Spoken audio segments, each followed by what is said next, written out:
Kathy. Do you have any concerns about your skin today?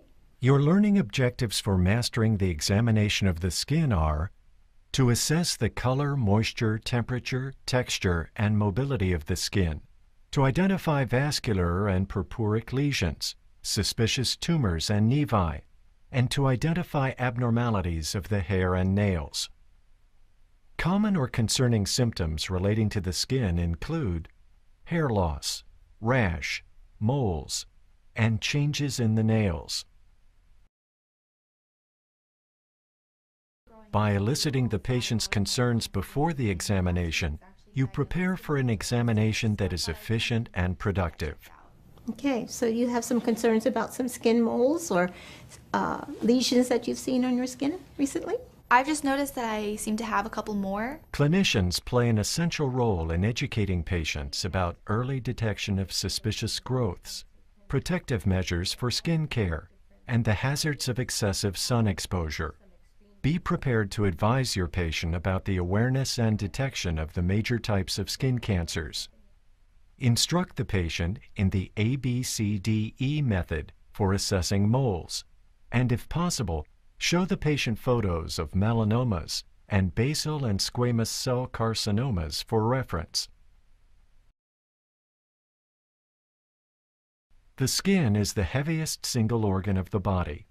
Its major function is to keep the body in homeostasis despite daily assaults from the environment. The skin provides boundaries for body fluids while protecting underlying tissues from microorganisms, harmful substances, and radiation. The skin also modulates body temperature and synthesizes vitamin D. The most superficial layer, the epidermis, is thin and has no blood vessels. It is divided into two layers, an outer horny layer of dead keratinized cells and an inner cellular layer where both melanin and keratin are formed. For its nutrition, the epidermis depends on the underlying dermis, which is well supplied with blood. The dermis contains connective tissue, sebaceous glands, sweat glands, and hair follicles. The dermis merges below with subcutaneous tissue, or adipose, also known as fat. Sebaceous glands produce a fatty substance secreted through the hair follicles. These glands are present on all skin surfaces except the palms and soles. Sweat glands are either eccrine or apocrine. The eccrine glands are widely distributed, open directly onto the skin's surface, and help control body temperature through sweat production. In contrast, the apocrine glands are found chiefly in the axillary and genital regions. They usually open into hair follicles and are stimulated by emotional stress. The color of normal skin depends primarily on 4 pigments. Melanin, the brownish pigment of the skin, is genetically determined and is increased by sunlight. Carotene, a golden yellow pigment, is found in subcutaneous fat and heavily keratinized areas such as the palms and soles. Hemoglobin, present in the red blood cell, carries most of the oxygen of the blood. Oxyhemoglobin is the bright red pigment that predominates in the arteries and capillaries. Deoxyhemoglobin is the darker and somewhat bluer pigment occurring when oxyhemoglobin loses its oxygen to body tissues while passing through the capillary bed. An increased concentration of deoxyhemoglobin in cutaneous blood vessels gives the skin a bluish cast, known as cyanosis. Skin color is affected not only by pigments, but also by the scattering of light as it is reflected back through the turbid superficial layers of the skin or vessel walls. Appendages of the skin include the hair and nails. Adults have 2 types of hair: vellus hair, which is short, fine, inconspicuous, and relatively unpigmented, and terminal hair, which is coarser, thicker, more conspicuous, and usually pigmented. Scalp hair and eyebrows are examples of terminal hair. Nails protect the distal ends of the fingers and toes. The firm rectangular and usually curving nail plate gets its pink color from the vascular nail bed to which the plate is firmly attached. Note the whitish moon, or lunula, and the free edge of the nail plate. The proximal nail fold covers roughly 1/4 of the nail plate, called the nail root. The cuticle extends from the proximal nail fold and, functioning as a seal, protects the space between the fold and the plate from external moisture. Lateral nail folds cover the sides of the nail plate. Note that the angle between the proximal nail fold and the nail plate is normally less than 180 degrees. In conditions of chronic hypoxia, however, you may detect clubbing, in which case the nail plate may become more convex, with the angle increasing to greater than 180 degrees. With the patient's health history in mind, and after good hand hygiene, you are ready for the physical examination. For a thorough skin examination, make sure the patient wears a gown that allows close inspection of the anterior and posterior body surfaces, the hair, and feet and hands. Inspect and palpate the skin, noting its color, moisture, temperature, texture, mobility and turgor, and any lesions. Have you noticed any changes in any pigmentation in your skin? A patient may notice changes in skin color before you do.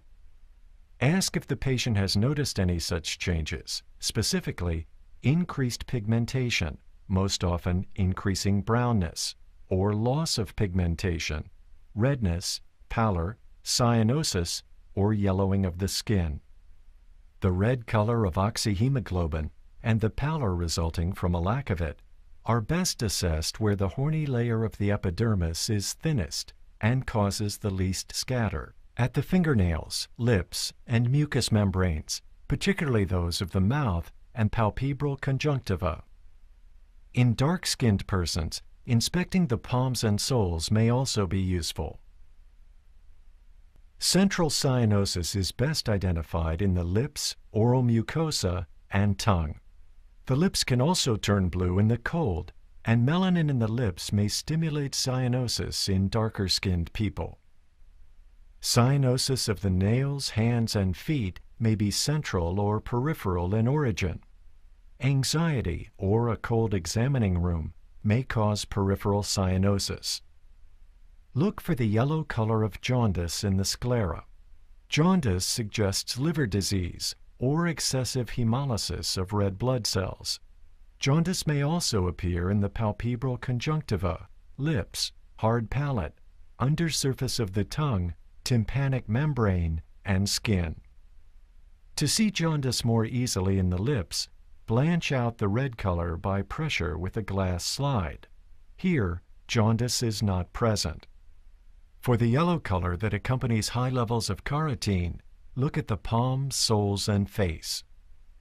Assess for moisture, noting characteristics such as dryness, sweating, and oiliness. When assessing for skin temperature, use the backs of your fingers.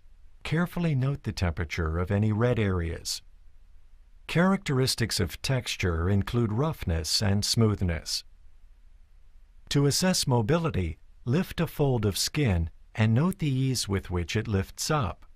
To assess turgor, note the speed with which the skin returns into place. Observe any lesions of the skin, noting their important characteristics. Note the anatomic location and distribution of any lesions over the body. Do they involve exposed surfaces, the intertriginous or skin fold areas, extensor or flexor areas, or acral areas such as the hands and feet? Do they involve any areas exposed to specific allergens or irritants, such as wristbands or rings?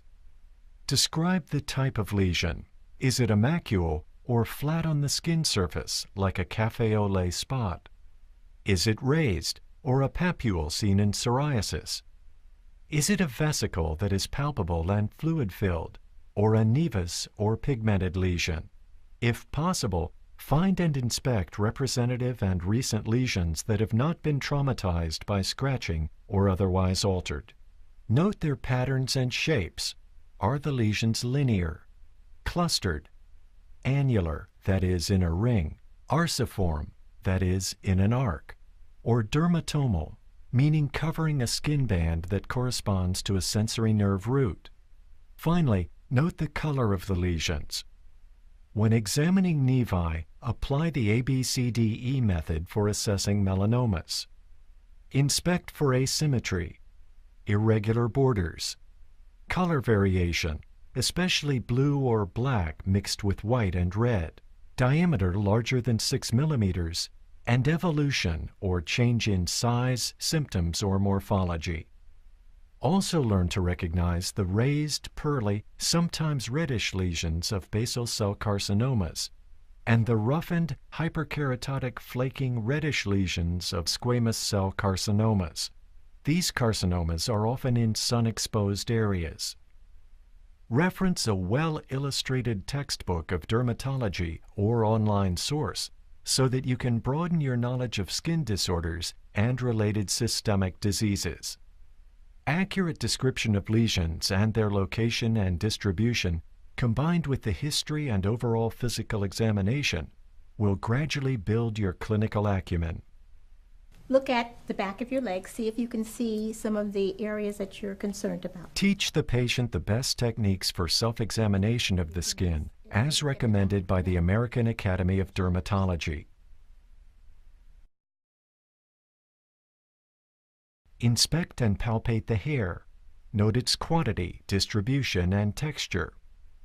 Inspect and palpate the patient's fingernails and toenails, noting their color and shape. Look for any lesions, clubbing, or cyanosis. Longitudinal bands of pigment may be seen in the nails of healthy people who have darker skin.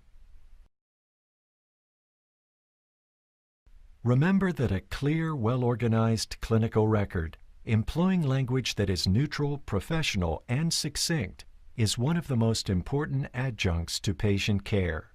25-year-old, otherwise healthy female with concerns about increasing number of moles occurring over the past 3 months. Exam shows the color is good, skin warm and moist, nails without clubbing or cyanosis. After practice and further review of this video, make sure you have mastered the important learning objectives for examining the patient's skin, hair, and nails.